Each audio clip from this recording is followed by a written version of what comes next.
Começa mais um Café com Autoridade, o programa que traz até você, internauta e telespectador, a oportunidade de saber um pouco mais sobre as autoridades do nosso município e região. Hoje em nossos estúdios, Valdir Ferreira, que é físico, empresário e agora está escritor. Está não, é. Porque um homem, quando escreve um livro, ele já fez parte da sua missão, né, Valdir? Certo. Obrigado por aceitar o nosso convite e estar aqui conosco. Imagina, é uma honra estar aqui com vocês. Diz que um homem, para ser completo, ele tem que ter um filho, escrever um livro e plantar uma Plantar uma árvore. árvore. Já plantou sua árvore? Já plantei diversas árvores quando fui subprefeito da Capela de Socorro e tenho 2 filhos Ah, então tá. e Já, tenho 2 livros já deixou o seu legado, né? e uma peça de teatro, né? Valdir, físico e escritor, mas o seu livro não é do tema referente à física, na essência da palavra. Se bem que nós vivemos sobre física e química, tudo está gira em torno de uma coisa só. Mas você está com o lançamento do livro Educação e Transformação Social. Me fale a respeito. Então, esse livro procura demonstrar que o investimento que se faz na educação é o que pode alavancar o desenvolvimento e a economia de um país. É o que foi feito na Coreia, é o que foi feito no Japão, e que, infelizmente, está sendo muito mal feito nesse país, onde nossa educação tem um nível muito baixo e um grau de aprendizado muito pequeno. E esse livro procura mostrar que tem diversas questões aí que são importantes considerar. Uma delas é que existe em torno da escola os pais, as entidades, os movimentos sociais, e que eles têm que se preocupar com a escola. Sim. Que não é apenas o Estado que tem que trabalhar a questão da escola. A comunidade do entorno tem que pensar a escola. A responsabilidade vem de casa, né? De casa, da comunidade, do grupo que está em volta da escola. Ô, Valdir, mas como que pode, assim, o que precisa ser feito é meio que lógico, óbvio e sabido, mas na prática não acontece. Quais são os empecilhos? O que impede que isto, que eu tenho certeza que aqui são receitas de bolo, mas elas não são aplicadas? Eu dou alguns exemplos em que foram aplicadas. Por exemplo, no livro eu falo da escola Candanga, que foi estabelecida em Brasília pelo Cristóvão Buarque de Holanda, e que fez um belíssimo trabalho, onde os alunos, eles trabalhavam com a sociedade. Porque a questão fundamental é essa. Nós temos que partir da realidade do aluno e não do abstrato. Sim. Eu chego para um aluno e falo em célula, eu preciso ir lá no córrego, ver que ele está poluído, mostrar que tem micro-organismos e daí chegar na célula. Ir do concreto para o abstrato, para a vida real do aluno, para chegar na parte abstrata. Na prática, né? E porque, por exemplo, para ensinar física, quando a gente se locomove, estamos praticando física e nem nos damos conta que estamos fazendo Exatamente. milhões de cálculos para dar passos, caminhar, deslocamento, equilíbrio. Então você tenta demonstrar ou acredita que a forma de mostrar para que serve, ela vem e complementa o como acontece. É mais ou menos isso? É mais ou menos é. E aí eu utilizo, por exemplo, o Paulo Freire. O Paulo Freire, quando ia alfabetizar os trabalhadores, se eles eram da construção civil, ele não partia nem das letras, partia da palavra tijolo. E depois decompunha essa palavra em ti, em jo e lo, e depois em T-I-J-O-L-O. Ele partia do que ele conhecia Perfeito. para chegar na parte menor, Isso na alfabetização? na alfabetização. Que interessante. Então pega-se o que se entende e fragmenta para o novo, para o abstrato. Para o abstrato. E aí você consegue ter um embasamento bem... e isto você pratica... Isso aqui foi uma tese de mestrado. Isso é uma tese de mestrado. Foi defendida em que ano? Foi defendida em 92, 93, nessa época. De lá para cá, é lógico, ele passou para aprovação de uma banca e ele sofreu muitas alterações ou ele se mantém mais ou menos na essência? Ele se mantém. Nesta época, você cursava o quê? Então, eu estava fazendo uma pós-graduação na Uninove, Mas em qual área? na área de educação. Ah, apesar de físico, a sua pós, ela vem na área da educação. Eu tenho uma pós-graduação na área de Ciências Sociais e Políticas e tenho uma pós-graduação na área de educação, além de físico e de filósofo, né, que eu fiz filosofia. São coisas assim, a física, propriamente dita, ela é uma coisa bastante exata. Como o universo funciona, tudo à base de números e física. Certo. E a filosofia é algo bastante abstrato. Há um gap aí bem grande de atividades. Como que você trabalha esta diferença? Mas é interessante, porque quando você estuda filosofia, você tem também a filosofia da ciência.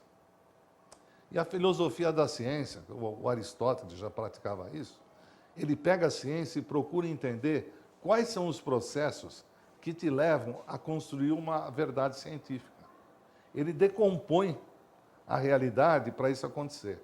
O Kant falava em razão pura, ele mostrava que o conceito de espaço e tempo, que a gente usa na ciência, ele não vem da realidade, ele vem da nossa maneira de ver o mundo.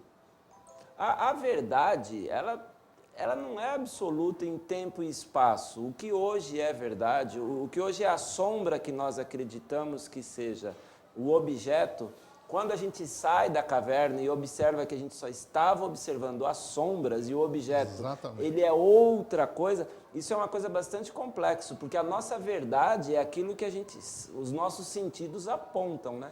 E como que a gente trabalha com, de repente, tudo que nós estamos vendo, de repente não é o que parece. É, o que você falou é a metáfora de Platão, né, na caverna. Sim. Então, por exemplo, a mecânica quântica mostra bem isso. Quando você determina uma realidade, a realidade que você está vendo não é a realidade que está na natureza. Ela é uma interação entre a natureza e o teu instrumento de pesquisa. E a sua percepção. A sua percepção e o seu instrumento de pesquisa. Sim.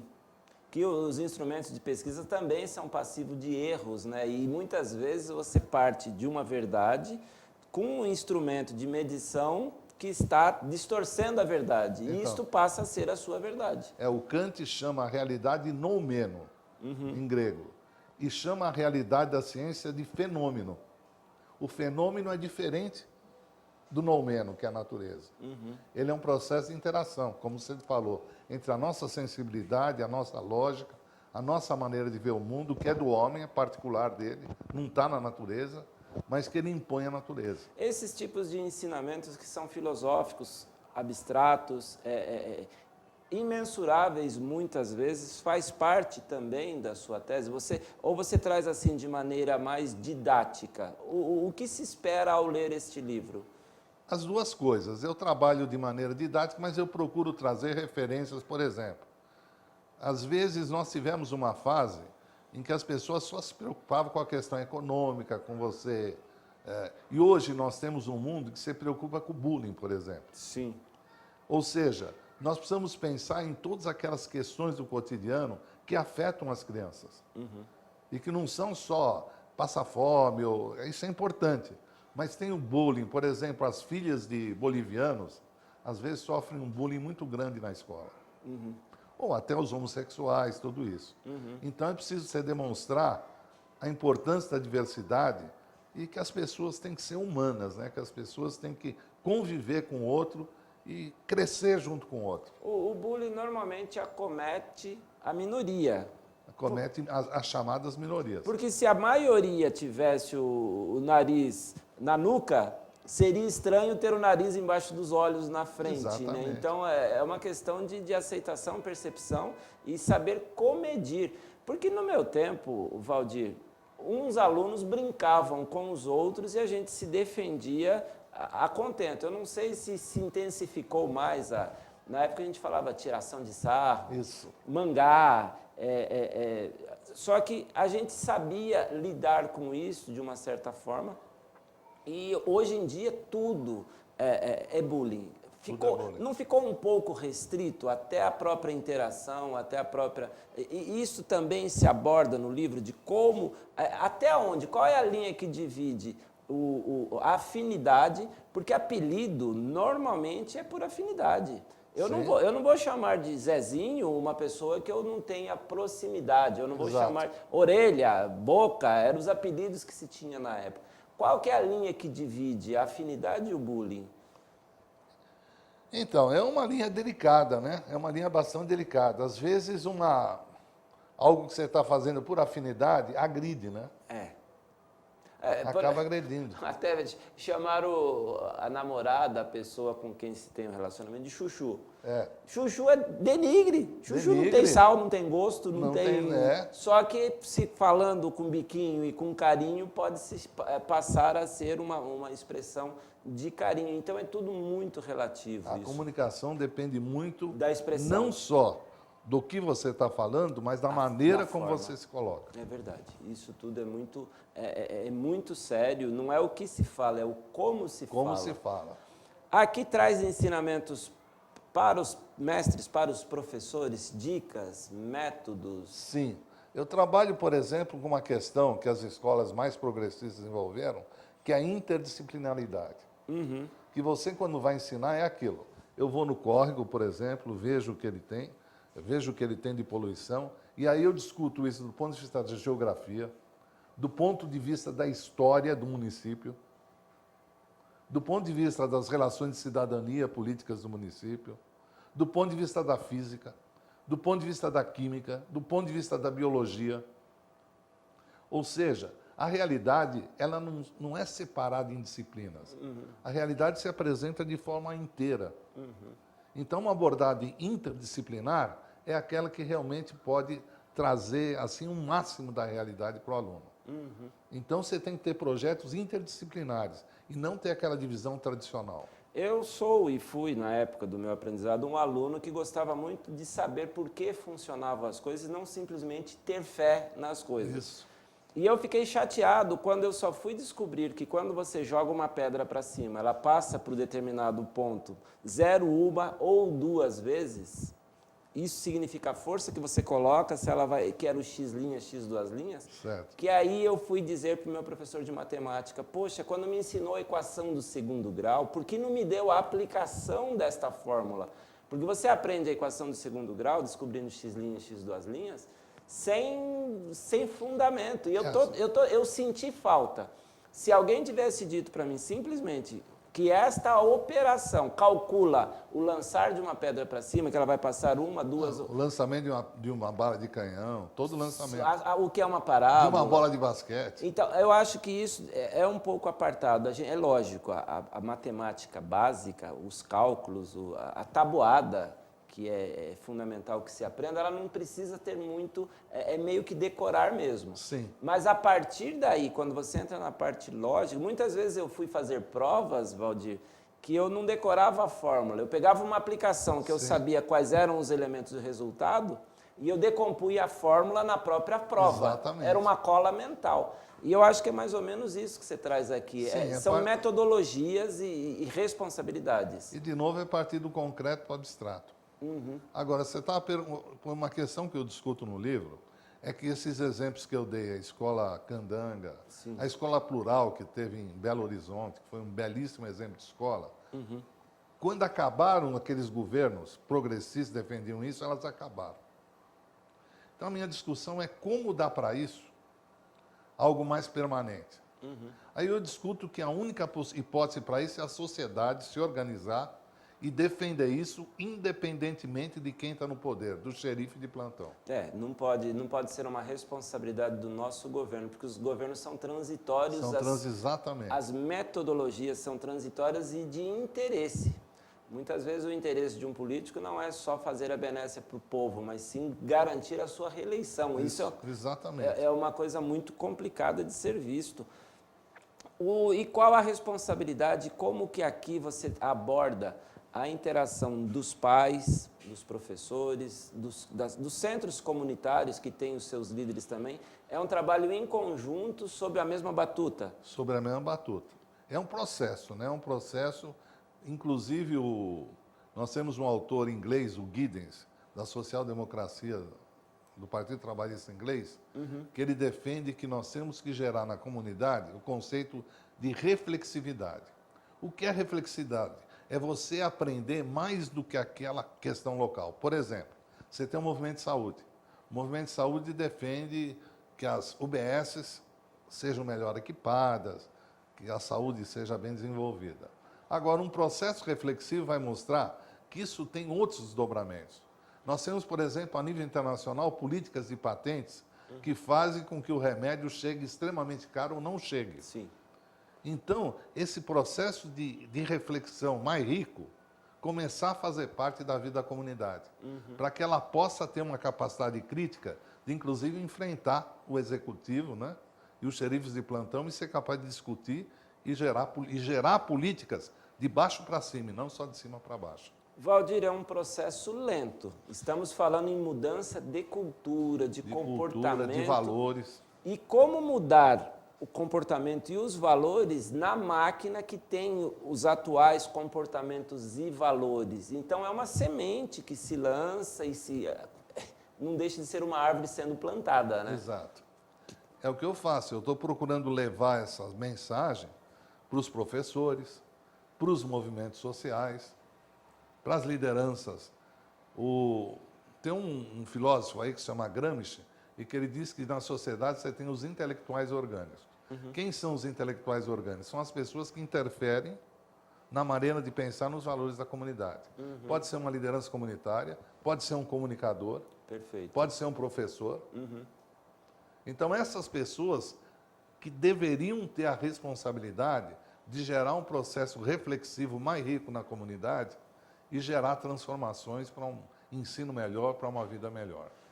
Valdir, trazendo para a prática bem Sim. cartesiana. Sim. Você não fala nada que todo mundo não sabe aqui. Você só organiza as ideias. Organizo as ideias. Porque aqui você não tem nenhuma revelação bombástica que se isto for feito vai acontecer aquilo. Eu tenho certeza que não. Aqui, claro que não. Aqui tem de forma organizada uma tese defendida por você em 92 de que se alguns processos fossem adotados de maneira orquestrada, teria um melhor resultado. Exato. Qualquer um que lê esse livro vai concordar.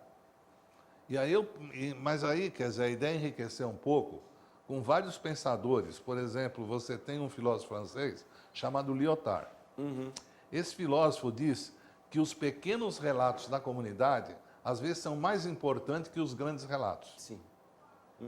E que você tem que partir dos pequenos relatos da comunidade para chegar à realidade mais ampla.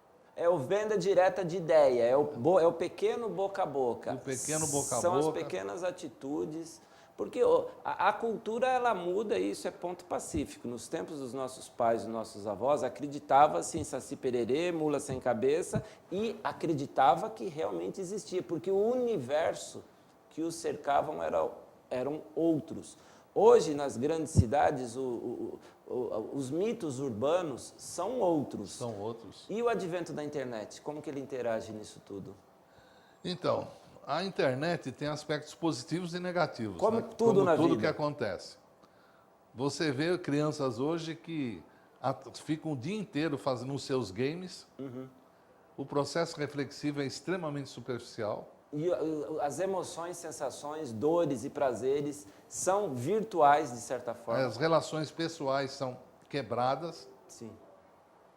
E se desenvolve um nível de relação virtual que perde, né, a sua maneira de ser. Por outro lado, você tem um acesso a um grande número de informações que antes você não tinha. Sim, nós tínhamos que ir na biblioteca, lembra? Pegar recortes de jornal, revista. Então há que equilibrar esse processo. Né?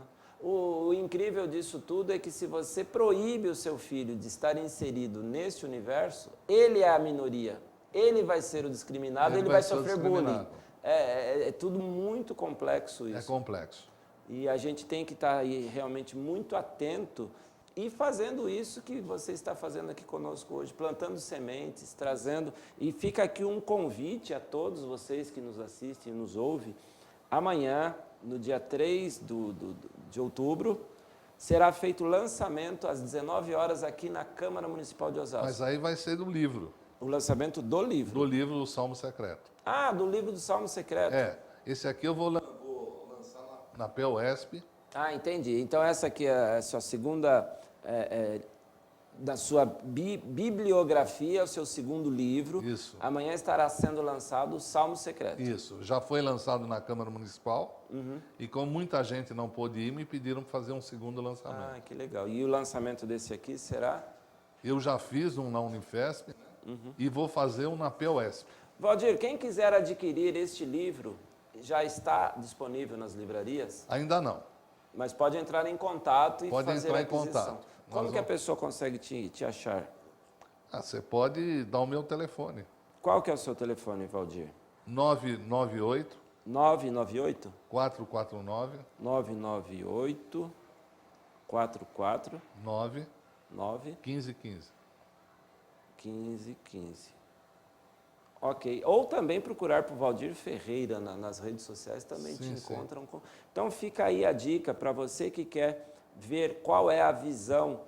Eu não vou dizer a visão do Valdir, eu vou dizer a visão organizada de como constituir uma sociedade melhor. Quem ganha com a sociedade melhor, Valdir? Já diz o nome, né?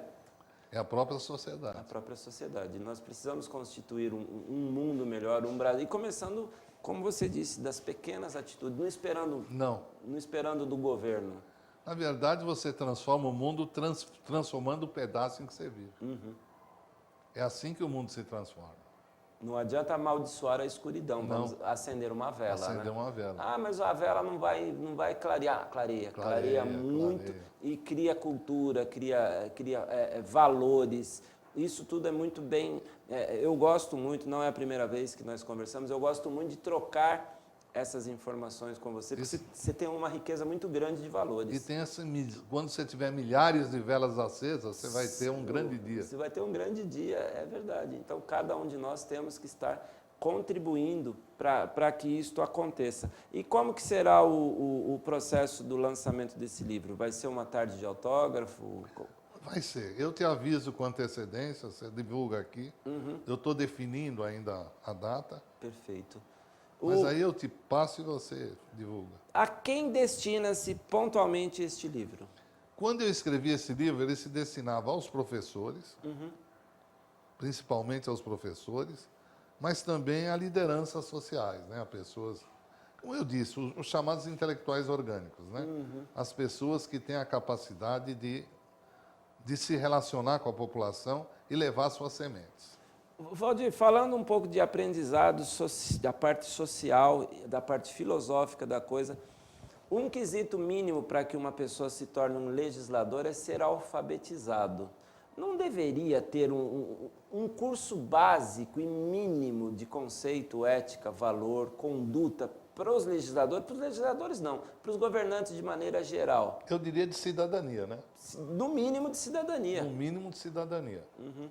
Quer mostrar que eu acho que o eixo da cidadania é você pensar que você não consegue estar bem se a comunidade à sua volta não estiver bem também. Isso é matemática. É muito pontual isso. A sensação que nós temos é que quando a pessoa chega no governo, num poder, ele também tem uma melhora de salário e padrão de vida. Sim. E aí ele parece que esquece o resto. Quer dizer, eu tenho que resolver o problema de 100 mil pessoas. Não, agora os outros 999 que se virem porque eu resolvi o meu. É a cultura? Sim, e eu acho que é fundamental fazer a crítica de que o que te deixa feliz é o consumismo. Que é isso que está. Se eu tiver um carro mais bonito, se eu tiver um apartamento na praia, então sou uma pessoa feliz. A felicidade está diretamente ligada à ostentação. A ostentação. Essa é uma questão que a gente tem que criticar com Tem todas que as quebrar formas. esse paradigma. Eu estou rico, eu estou bem. Não tem o ditado que o dinheiro não traz felicidade. É lógico que ajuda, é lógico que a miséria também não é, mas o equilíbrio, o meio termo, né? Exatamente. Conseguir fazer tudo isso. E por que eu consegui trazer um pouco de política no tema? Porque o lançamento do Salmo Secreto será na Câmara Municipal, que é uma casa legislativa. É simplesmente pelo espaço ou você tem uma proximidade com os legisladores? Eu tenho alguma proximidade, né? Eu tenho já há algum tempo que eu morei em Osasco durante muito tempo. Conheço aí várias pessoas, mas também porque é um ambiente, é um local adequado também, tem as condições para isso acontecer.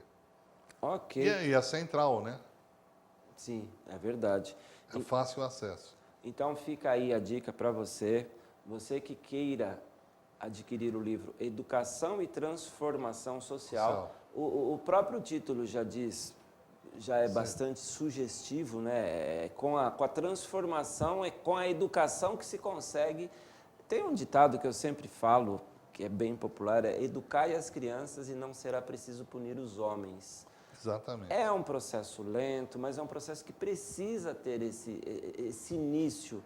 E com esta nova modalidade de aprovação sem conhecimento que o governo coloca para dar estatística, para dar uma boa cara junto aos órgãos internacionais, que temos um nível de aprovação muito alto, a cultura, os valores acabam ficando muito no ralo, né? É verdade. Às vezes o ensino é extremamente burocrático, né? Uhum. Então as pessoas acham que estão aprendendo e não estão aprendendo nada. Estão simplesmente sendo aprovados. Então, simplesmente. Agora, a gente não pode expulsar as crianças da escola porque elas não conseguem. Uhum. A gente tem que ter um processo de acompanhamento e aqueles que têm dificuldade têm que ter um acompanhamento especial, Perfeito. porque senão eles vão ser expulsos da escola e vão para a droga. Não, isso é com certeza, não é esta a solução, mas é ter uma melhor descoberta de aptidão. Talvez ele não esteja tendo um aprendizado muito avantajado naquela área específica, mas Exato. talvez ele não tenha tido a oportunidade de conhecer outras coisas, outras aptidões próprias, porque acho que cada um de nós estamos aqui por um motivo, não é Sim. por acaso, e ajudá-los a descobrir isto para que veio. E você partir do princípio de que não é preguiça, não é nada disso. Às vezes é uma dificuldade real que as pessoas Às têm. vezes de alimentar. Alimentar. Ele já vem de berço com uma família totalmente desestruturada. Sim. Então você não pode penalizar a criança por conta disso. Perfeito. Tem que levar essas coisas em conta no processo de aprendizado. Eu estive aqui com o Valdir Ferreira, foi um prazer muito grande falar com você. Fica aqui mais uma vez a dica, você que queira adquirir o seu Educação Transformação Social, entre em contato pelo telefone 99844 91515. Então é 99844 91515 e tenha um pouco mais de conhecimento. Como eu disse, não tem nenhuma novidade explosiva aqui, mas é a compilação de forma organizada de o que fazermos e lançar essa semente, né, Valdir? E aí tem uma editora também que é possível encontrar o livro, que está escrito no livro aí. Uhum. Uma editora de Marília, que fez o livro. É a Lutas Anticapital? A Lutas Anticapital tá lá na... De Marília. Está na editora também. Então, está na editora. Muito obrigado, foi um prazer ter as suas colocações, as suas ideias e a oportunidade de estar fazendo a divulgação do seu trabalho. Muito obrigado, Valdir. Falou, Luiz. Foi um prazer estar aqui também. Café sempre um imenso prazer estar com você e com seus ouvintes. O Café com Autoridade fica por aqui. Tenham todos uma ótima semana.